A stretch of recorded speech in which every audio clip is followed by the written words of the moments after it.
Assalamualaikum teman-teman, saya akan membahas contoh ancaman integritas nasional dalam berbagai bidang. Sebelum itu, perkenalkan, nama saya Nabila Fikriyanti, nomor absen 23 dari kelas 11 MIPA 3. Ancaman integrasi atau integritas nasional adalah setiap kegiatan, baik dari dalam maupun luar negeri yang dinilai membahayakan kedaulatan negara, keutuhan wilayah negara, dan keselamatan segenap bangsa. Berikut contoh di bidang ideologi, terdiri dari ancaman dari luar negeri, kebudayaan dan paham baru dari luar negeri yang menjamur di Indonesia, campur tangan politik pihak-pihak asing di dalam negeri, dan ancaman dari dalam negeri, munculnya paham-paham radikal dan ekstrem, gerakan separatisme, sikap apatis terhadap proses pemerintahan.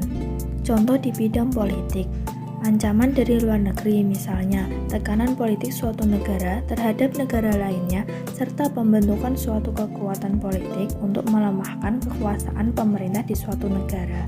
Ancaman dari dalam negeri, misalnya politik uang untuk meraih posisi yang diinginkan, atau untuk menyelesaikan suatu perkara, serta isu sara yang menyebabkan permusuhan. Contoh di bidang ekonomi, ancaman di bidang ekonomi yang paling nyata adalah globalisasi ekonomi.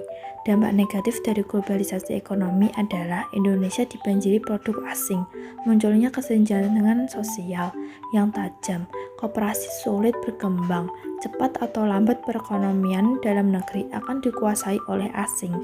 Ancaman di bidang ekonomi semakin serius karena ada kasus perang dagang antara Amerika Serikat dan Cina. Contoh di bidang sosial budaya, ancaman dari dalam negeri disebabkan oleh kemiskinan dan ketidakadilan. Hal inilah yang menjadi pangkal permasalahan seperti separatisme, terorisme, dan bencana. Sedangkan ancaman dari luar ada kaitannya dengan peran media massa yang menunjukkan gaya hidup luar negeri yang kemudian dicontoh oleh sebagian orang. Padahal gaya hidup tersebut mungkin tidak cocok dengan identitas bangsa.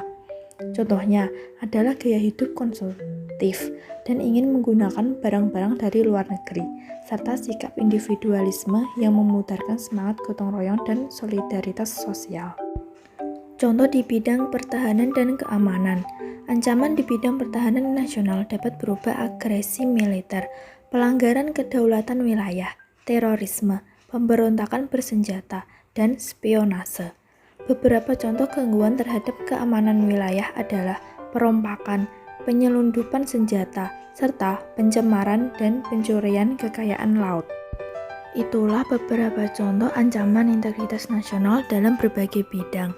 Terima kasih sudah menonton video ini. Sampai bertemu lagi.